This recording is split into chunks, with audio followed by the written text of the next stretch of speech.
Recording ચાલુ હોય તો પછી આપણે વાત પછી કરશું.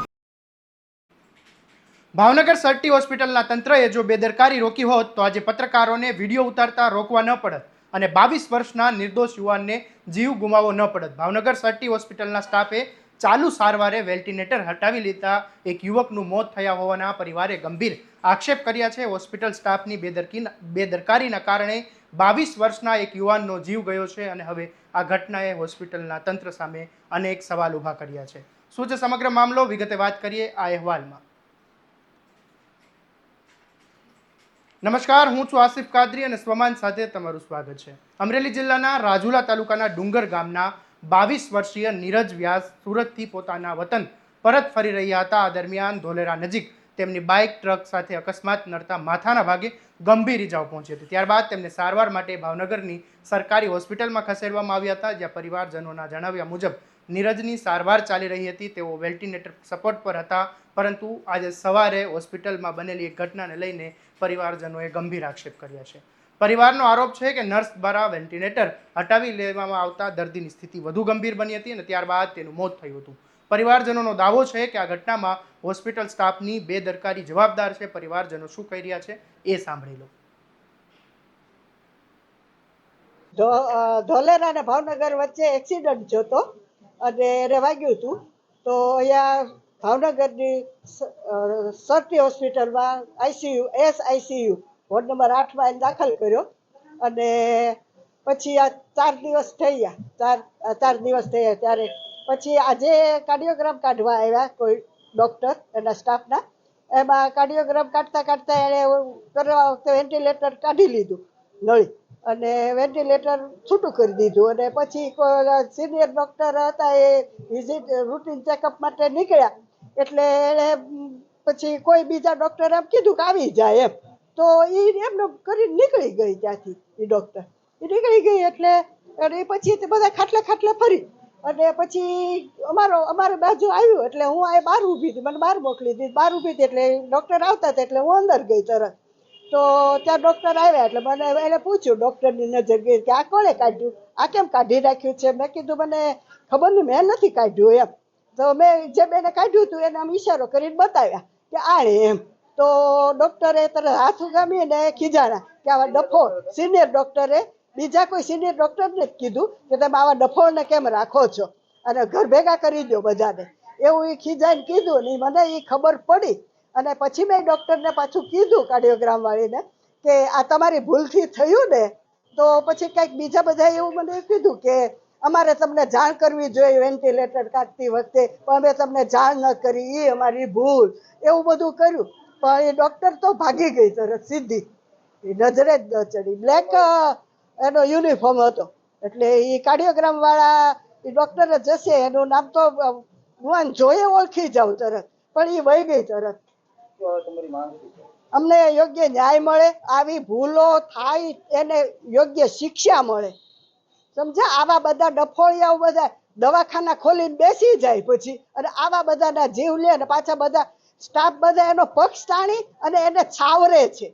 એને છાવરવા તો ન જ જોઈએ એ લોકોએ, એને છાવરે નહીં. ખોટું હોય ખુલીને બોલવું જોઈએ. આ તો બધા કૌરવો ખોટા દુર્યોધનને સાથ આપે એવું છે બધું. આમાં કોની બેદરકારી તમને લાગે છે? ડૉક્ટર નહીં.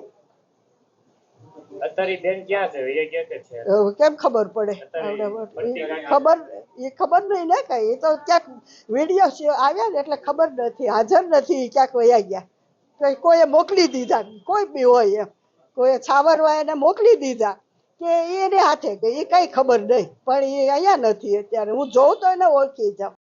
જે ઘટના સાહેબ એવી બની કે અહીંયા મારો ભાઈ આઈસીયુમાં દાખલ હતો અને ખૂબ ગંભીર પરિસ્થિતિ હતી. ત્યારે ડૉક્ટર દ્વારા બિલકુલ બેદરકાર રીતે એમનું વેન્ટિલેટર, જે લાઈફ સપોર્ટ સિસ્ટમ કહેવાય, એ કોઈ પણને પરિવારના લોકોને કે એના સિનિયર ડૉક્ટરને જાણ કર્યા વગર હટાવી લીધી, જેનાથી મારા ભાઈનું મૃત્યુ થયું. અને ત્યારબાદ એમના સિનિયર ડૉક્ટરે આવી એમને એના જુનિયરને પૂછ્યું કે આ કોણે હટાવી, એટલે એમણે કીધું કે મેં હટાવી. એટલે એમના સિનિયર ડૉક્ટર એકદમ એના પર ગુસ્સે થઈ ગયા કે આ બહુ ગંભીર ભૂલ કહેવાય, આ તે જે કરી છે એવું કરી અને એમને સાઈડમાં લઈ ગયા ત્યાંથી. હું ત્યાં અંદર ગયો, બરાબર, અને મેં જાણ્યું કે સાહેબ આ હવે મારે શું કરવાનું, અને બધી પ્રોસિજર જાણવા મળે તો મને ત્યાંથી બહાર કાઢી મૂકવામાં આવ્યો. બિલકુલ ઉદ્ધત વર્તન કરી મને ત્યાંથી બહાર કાઢ્યું, અહીંયા જ તમે જતા રહ્યો. આટલું કર્યા પછી અમે ફરિયાદ કરી. ફરિયાદના લીધે હજુ અમને ત્રાસ આપે છે. હવે પીએમ નથી કરતા કે તો કાંઈ વાંધો નહીં, તમે ફરિયાદ કરી છે તો હવે પીએમ માટે સમય લાગશે. અમારે નાનું મરણ છે, 22 વર્ષનો ભાઈ છે. રાત પહેલાં અમારે અમરેલી સુધી એને પહોંચાડવો છે પણ અમને સહકાર આપતા નથી. હોસ્પિટલ સુપ્રિન્ટેન્ડન્ટને રજૂઆત કરી, કેવા પ્રકારનું વર્તન થઈ રહ્યું છે તમારી સાથે? જી, બિલકુલ ઉદ્ધતાઈ ભર્યું, જાણે અહીંયા એ લોકો એના પૈસા આપણને સાચવતા હોય એ પ્રકારનું વર્તન હતું. જ્યારે કે હેલ્થની કોઈ પણ સેવા આપવી એ સરકારની ફરજ છે અને બિલકુલ અમે સરકારના જ બિલ્ડિંગમાં છીએ, નહીં કે કોઈના પ્રાઇવેટના. છતાં અમારી સાથે એવું વર્તન કરવામાં આવે છે કે જાણે એ લોકો આપણને સહકાર આપતા હોય.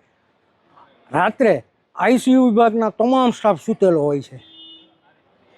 કોઈ પણ આટલું ગંભીર વસ્તુ હોવા છતાં એ લોકો જાગતા નથી, સૂતા હોય છે. અહીંયા અંદર ઠઠ્ઠા મશ્કરી ચાલતી હોય, આટલી ગંભીર પરિસ્થિતિ છે. કેવા પ્રકારનો ન્યાય માંગો છો? બસ હું એ જ ન્યાય માગું છું કે આવા લોકોને અહીંયાથી નોકરી પર તો હટાવે અથવા તો બીજા વોર્ડમાં ટ્રાન્સફર કરે. આ ખૂબ ગંભીર વોર્ડ છે. વ્યવસ્થિત લોકોને આવા વોર્ડમાં રાખે અને બીજા કોઈ સાથે, મારા ભાઈ સાથે જે ઘટના બની છે આવી ઘટના બીજા કોઈના સ્વજનને ન બને એવી મારી લાગણી છે. પરિવારજનોનો એવો પણ આક્ષેપ છે કે એક સિનિયર ડોક્ટરે તેમની સમક્ષ આજે નર્સની બેદરકારીની વાત છે તેને સ્વીકારી હતી. જો કે આ બાબતની હજી સુધી પુષ્ટિ થઈ નથી. આ દરમિયાન પત્રકારો જ્યારે સમગ્ર ઘટનાનું કવરેજ કરી રહ્યા હતા ત્યારે તે વિડીયો ઉતરવા બાબતે પણ એક વિવાદ સર્જાયો હતું. પરંતુ અહીંયા સવાલ એ છે કે જો હોસ્પિટલમાં બધું જ નિયમ મુજબ ચાલતું હતું, કોઈ બેદરકારી જ નહોતી થઈ, તો કેમેરાથી આટલો મોટો ડર શા માટે છે? તંત્ર સામે સવાલ ઉઠતા સર્ટી હોસ્પિટલના ઇન્ચાર્જ સુપ્રિન્ટેન્ડન્ટ જિજ્ઞાબેને પણ સમગ્ર મામલે સ્પષ્ટતા કરી હતી. એ પણ સાંભળી લો. દર્દી નીરજ અનિલભાઈ વ્યાસ તારીખ 28/5/2026 રોજ સર્ટી હોસ્પિટલ ખાતે રોડ ટ્રાફિક એક્સિડન્ટનો ભોગ બની અને દાખલ થયેલ. ત્યારબાદ એમની જે જરૂરી એમની નિદાન કરી અને જરૂરી સારવાર છે એ આઈસીયુ વિભાગ ખાતે સ્પેશિયાલિસ્ટ અને સુપર સ્પેશિયાલિસ્ટ ડૉક્ટરો દ્વારા રેગ્યુલરલી ચાલુ હતી. અને આજે સવારે જ્યારે ડૉક્ટરોને એમનું જે કંઈ કન્ડિશન હશે એ પ્રમાણે આગળ તપાસ માટે થઈ અને આગળના રિપોર્ટ્સ માટે થઈને એમનું વેન્ટિલેટર જે ડિસ્કનેક્ટ કર્યું અથવા જે કંઈ પ્રોસેસ એમને બોડી ઉપર કરી એના ટ્રીટમેન્ટના ભાગરૂપે અથવા એમની જે કન્ડિશન હતી એમાં આગળની વસ્તુ માટે કરેલું હતું. એમાં કોઈ બેદરકારી માટે થઈને કે કરીને બેદરકારીને થઈ નથી.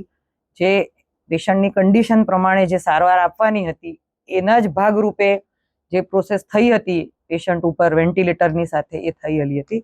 કોઈ પણ પ્રકારની બેદરકારી કોઈ પણ ડૉક્ટરો કે સ્ટાફ દ્વારા થયેલ છે નહીં. એમની ગંભીર બીમારીના કારણે જ દર્દી આપણી સાથે અત્યારે નથી. બેન, આ દર્દીને કયા વિભાગમાં દાખલ કર્યો હતું? કોણ ડોક્ટર છે તેની સારવાર કરતા હતા અને કયા એચઓડીમાં આવે? પેશન્ટ જે આ નીરજભાઈ વ્યાસ છે તે સર્જરી ડિપાર્ટમેન્ટ ખાતે જેના head of the department doctor સમીરભાઈ શાહ છે એમના હેડ નીચે દાખલ થયેલા હતા. અચ્છા બેન, જે તેમના દર્દી છે તેમણે આક્ષેપ કર્યો છે કે કોઈ ડોક્ટર દ્વારા છે આ સિસ્ટમ હટાવી લેવામાં આવી હતી. ત્યારબાદ તે ડોક્ટર પણ અન્ય ડોક્ટરને ખીજાયા છે. તો આપણે કયા પ્રકારની હવે તપાસ કરીશું? એના જે વિભાગના જે વડા છે, બધા ટ્રીટ કરનાર જે તમામ ડોક્ટરો છે, ફેકલ્ટી અથવા સાથે સાથે સિનિયર રેસિડન્ટ, જુનિયર રેસિડન્ટ, એ બધાની આપણે તપાસ કરીને જે વાત સામે આવી છે એનો આપણે કરીશું. અચ્છા બેન, દર્દીના સગા છે તે એવો પણ આક્ષેપ લગાવી રહ્યા છે કે જે સારવાર કરનાર ડોક્ટર છે તે તેવું કહે છે કે બહાર સારવાર લેવા જાવ તો કેટલો ખર્ચો થાય તે તમને ખ્યાલ આવે. આ પ્રકારનું વર્તન છે તે કેટલું યોગ્ય છે દર્દીના સગા સાથે? આ પ્રકારનું વર્તન ઓફકોર્સ યોગ્ય નથી, પણ એ કદાચ જે પેશન્ટ અરે ડોક્ટર છે તે દર્દીના સગાને સમજાવતા હતા અને એમાં કંઈ સમજણફેર થયું હશે એ બાબતે એવું લાગે છે. બાકી બધી જ સારવાર જે છે હોસ્પિટલ ખાતે ફ્રી ઓફ ચાર્જ અવેલેબલ છે, બધી જ પ્રકારની ઇન્વેસ્ટિગેશન્સ અને સારવાર. એટલે આ પેશન્ટ અને ડોક્ટરો વચ્ચે જે કંઈ વાત થતી હશે દરમિયાન કોઈ સમજણફેર થયું હશે એવું ફલિત થાય છે એવું કોઈ કહેવામાં આવેલ છે નહીં. આમાં કયા પ્રકારની આપણે તપાસ કરશું, શું પગલાં ભરીશું જો આક્ષેપ સાચા હશે તો? પહેલા આક્ષેપો જે છે એને આપણે સાબિત કેવી રીતે કેટલા ગંભીર પ્રમાણમાં સાબિત થાય છે, શું સામે આવે છે, એના આધારે નક્કી કરી શકાય. અચ્છા બેન, અવારનવાર ભાવનગરની સરટી હોસ્પિટલ છે તે આવી રીતે છે, વિવાદોમાં સપડાયેલી રહેતી હોય છે. શું એવું કારણ છે કે સરટી હોસ્પિટલ છે તે વિવાદમાંથી બહાર જ નથી આવતી? કોઈ પણ હોસ્પિટલ છે એમાં અલગ અલગ પ્રકારની ગંભીરતા સાથે અને અલગ અલગ અંગોના રોગો સાથે, ગંભીર પ્રકારના રોગ સાથે અહીંયા આવે છે, તો દરેક દર્દીને પોઝિટિવ આઉટપુટ નથી મળતો, એટલે સ્વજનો છે એ ગુમાવવા પડે છે. તો એ ફક્ત ને ફક્ત સારવાર ઉપર કે આધારિત નથી, એ દર્દીની પોતાની જે રોગની ગંભીરતા, એની આગળ લીધેલી સારવાર, એના વ્યસનો, એ બધાના આધારે રોગનો આઉટપુટ, રોગમાંથી દર્દી મુક્ત થશે કે નહીં એ નક્કી કરવામાં આવે છે. એટલે દર્દીને સારા થવા માટેના મલ્ટિપલ ફેક્ટર્સ છે, તો એ બધાને આધારિત નેગેટિવ અથવા પોઝિટિવ આઉટકમ આવી શકે છે. બેન, આપ કહો છો તપાસ થશે, મીડિયા છે તે અડધી કલાકથી તમારી ઓફિસમાં બેઠું છે, બંને વિભાગો વચ્ચે ખો ચાલી રહી છે. આપ કહેશો કે સમીર શાહના જે ડોક્ટર છે તે ઇન્ટરવ્યુ આપશે, તેઓ ના પાડી રહ્યા છે, તે આપની ઉપર ઢોળી રહ્યા છે, તો હવે આમાં તપાસ કેટલી થશે બેન? ઓફિસમાંથી જ કોઈ લાઇઝનિંગ નથી થતું કે કોણ જવાબ આપશે મીડિયાને, કોણ નહીં આપે, તો આમાં કયા પ્રકારની તપાસ થશે બેન? મીડિયાને જવાબ આપવા માટે જે અધિકારીઓ છે એ ઓલવેઝ આપે છે અને આપતા જ રહે છે, અને આપીએ જ છીએ અને આપતા જ રહીએ છીએ. ઓફિસની જવાબદારી છે તપાસ કરવાની તેમજ જવાબ આપવાની, સગાવાલા હોય કે પેશન્ટ હોય કે media. Thank you so much. આ યુવકના મોતની બાદ પરિવારજનોમાં ભારે રોષ જોવા મળ્યો હતો. તેમણે હોસ્પિટલના ઇન્ચાર્જ સમક્ષ રજૂઆત કરી છે કે સમગ્ર ઘટનાની ઉચ્ચ સ્તરીય તપાસ થાય અને જવાબદારો સામે કડક કાર્યવાહી કરવાની માંગ કરી છે. હવે આ સમગ્ર મામલે અનેક ગંભીર સવાલો ઊભા થાય છે. શું ખરેખર સારવાર દરમિયાન કોઈની બેદરકારી થઈ હતી? જો દર્દી વેન્ટિલેટર સપોર્ટ પર હતો તો તેની પ્રક્રિયા શું હતી? પરિવારજનો દ્વારા કરવામાં આવેલા આક્ષેપની તપાસ કોણ કરશે? અને જો કોઈ બેદરકારી સામે આવે તો તેની જવાબદારી નક્કી કોણ કરશે? હાલ પરિવારજનો ન્યાયની માંગ કરી રહ્યા છે, જ્યારે હોસ્પિટલ તંત્ર પોતાનો પક્ષ રજૂ કરી રહ્યો છે. હવે તપાસમાં શું સત્ય બહાર આવે છે તે જોવું રહ્યું. તમારા સ્વમાનની વાત કરતા સ્વમાનને સબસ્ક્રાઇબ કરવાનું અને આ વિડીયોને શેર કરવાનું ભૂલતા નહીં. નમસ્કાર.